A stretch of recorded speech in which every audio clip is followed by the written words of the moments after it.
Olá, pessoal, tudo bem com vocês? Aqui é a professora Gislaine de Língua Portuguesa e vamos para mais uma aula remota.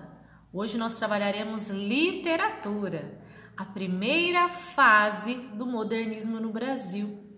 Vocês conhecerão um pouco do contexto histórico, as características desse movimento e a Semana da Arte Moderna. Para quem não assistiu, nós temos vídeos anteriores falando um pouquinho do pré-modernismo no Brasil. Eu vou deixar o card para vocês e deixarei também na descrição do vídeo. Para quem ainda não se inscreveu, aproveita, se inscreve no canal, curte, compartilha com os colegas. E vamos para a nossa aula. Bom, pessoal, nós vamos iniciar pelo contexto histórico. O que estava acontecendo naquele momento? Nós vimos que o pré-modernismo ele aconteceu de 1902 a 1922. Então, quando nasce o modernismo, a sociedade brasileira ela ainda não era modernizada. Então, ela ainda não tinha grandes metrópoles, grandes centros, estava se iniciando toda essa modernização.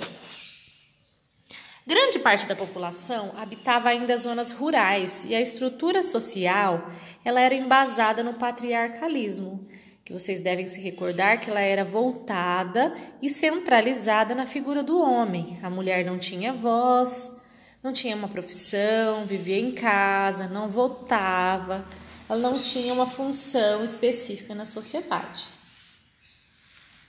No início do século XX, o Brasil vivia o início da República Velha. Então, nós vivíamos a República do Café com Leite. Então, ora o país era governado pelos paulistas, ora ele era governado pelos mineiros. Então, o café, do estado de São Paulo e o leite do estado de Minas. Em paralelo, o Brasil recebia milhões de imigrantes italianos e japoneses que iam para as lavouras de café e vinham também para trabalhar nas indústrias de São Paulo. Não se esqueçam que nós também tínhamos os ex-escravos que ficaram marginalizados porque eles foram libertados, mas eles não tiveram nenhuma estrutura, nenhum embasamento, nenhum apoio. Então eles ficaram jogados, sem profissão, sem casa. Alguns acabaram retornando para os trabalhos de lavoura, tá? Então eles se juntaram a essa mão de obra estrangeira para trabalhar aqui no Brasil. E essa mão de obra ela passou a ser empregada nas fábricas também. E como nós tivemos a Primeira Guerra Mundial, o Brasil começou a desenvolver ali seu parque fábrico porque ele não estava conseguindo importar alguns produtos devido à Primeira Guerra. Algumas ideias anarquistas elas ganharam uma publicidade nos jornais operários a partir de 1917 e nós tivemos uma boa agitação política, tá? Devido a alguns efeitos da Revolução Russa. E nesse contexto, São Paulo virou o palco da primeira greve geral. Em 22, o tenentismo influenciou toda a política da década de 20, tá? E na década de 20 nós tivemos um evento muito importante, que foi em 1929, a quebra da Bolsa de Nova York, que teve como consequência ali o café, que era um dos principais produtos exportados, que sofreu uma grande crise. O desejo do modernista no Brasil partiu da necessidade de modernização. Tá? Então, nós tivemos esse movimento não somente na literatura, mas nas artes plásticas, pintura, literatura, música. E aí nós temos uma geração dividida em 3 fases. Vamos acompanhar da primeira geração modernistas, que trazia essas propostas inovadoras, para a arte, como eu disse para vocês, para a sociedade em geral, como reconstruir a cultura brasileira, trazendo as bases nacionais, revisando de forma crítica o passado, o histórico, as tradições e eliminando a ideia dos colonizados, apegados aos valores estrangeiros. E nós temos como marco essa primeira geração modernista, ou primeira fase do modernismo no Brasil, chamada de fase heróica, que começou ali de 1922 e se estende até mais ou menos 1930. O marco dessa primeira geração modernista é a Semana da Arte Moderna, que foi, sem dúvida, o evento principal. Então, vamos falar um pouquinho da Semana da Arte Moderna, tá? Ela trouxe diferentes artistas, diferentes propostas. Então, esse evento ele aconteceu em São Paulo, no Teatro Municipal, durante os dias de 11 a 18 de fevereiro de 1922 e trouxe essa ruptura com os padrões artísticos tradicionais. A intenção realmente era chocar a sociedade. Então, ela reuniu apresentações de dança, de música, exposições, recitações de poesias, chocou grande parte da população brasileira por estar avessa ao tradicionalismo vigente, trazendo novos paradigmas de arte.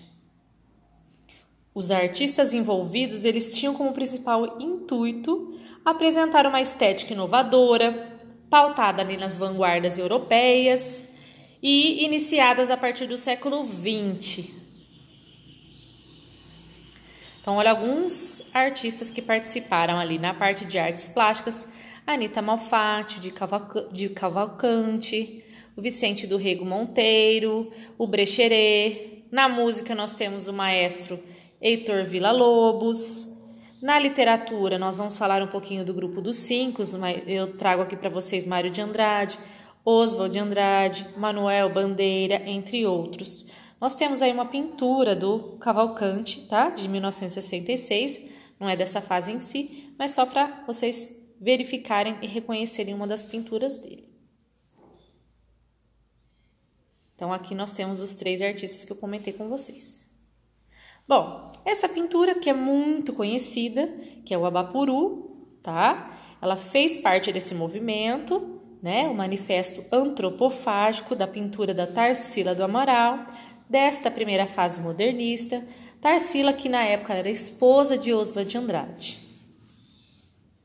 E o modernismo? Bom, nesse contexto surgiu o modernismo, então, motivado pela insatisfação com a cultura vigente, que se submetia aos modelos estrangeiros e pela necessidade de uma arte com a cara brasileira.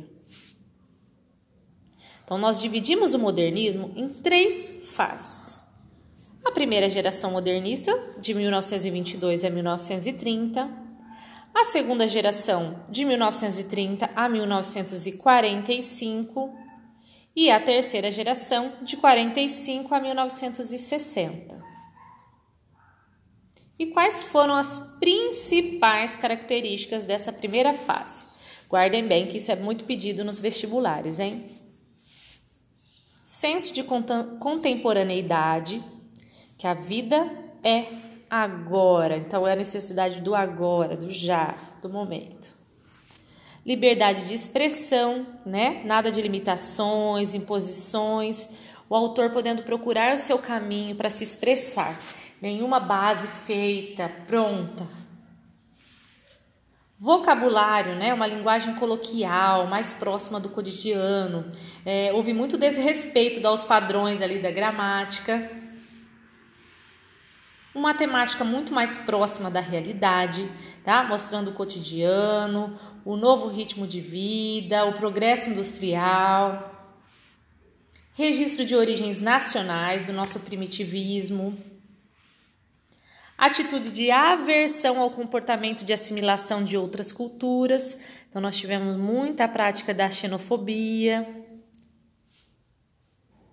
Atitude de reverência, eles tiravam muito sarro mesmo, tá? Inclusive diante de fatos históricos ou políticos.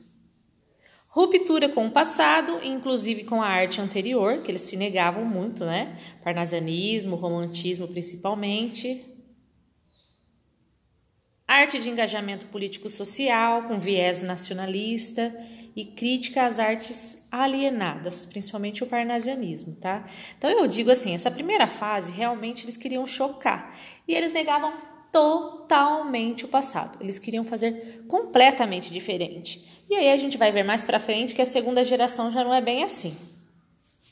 Outra característica, senso de pesquisa sobre as novas práticas e modelos de expressão artística. Então, nós trazemos outras vertentes, poema piada, poema minuto, incorporação do humor na poesia, algo que não tinha até então.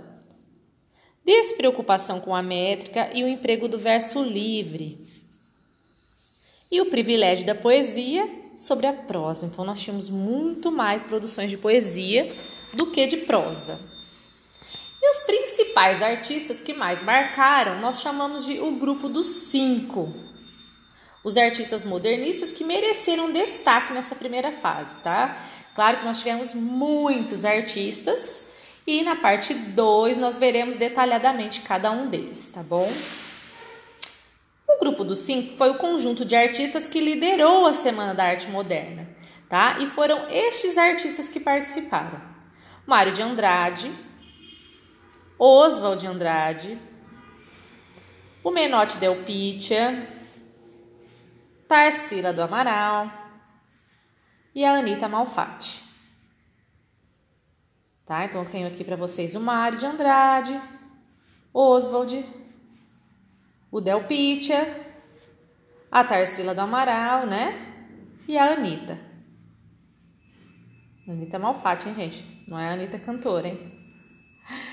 Outros artistas também se destacaram nessa fase, tá? Muitos outros. Nesse vídeo nós não vamos entrar em detalhes com eles. Depois, na parte 2, nós veremos. Nós temos Manuel Bandeira, que a gente sempre fala que é o grupo dos 5 mais o Bandeira, porque escritor, professor, crítico de arte, historiador, importantíssimo artista. O Graça Aranha, que eu não sei se vocês se recordam dele, já desde o pré-modernismo. O Vitor Brecheret, que era um escultor. Heitor Villa-Lobos, maestro, compositor. O Di Cavalcanti, um pintor brasileiro importantíssimo, que mais representou a primeira fase moderna, tá? Entre outros, tá? Então, repetindo todos eles aqui. Bom, na próxima aula, então, nós veremos os principais artistas que se dedicaram à literatura nessa primeira geração modernista e as suas principais obras mais detalhadamente. Espero que vocês tenham gostado. Não se esqueçam de se inscrever no canal e até a próxima!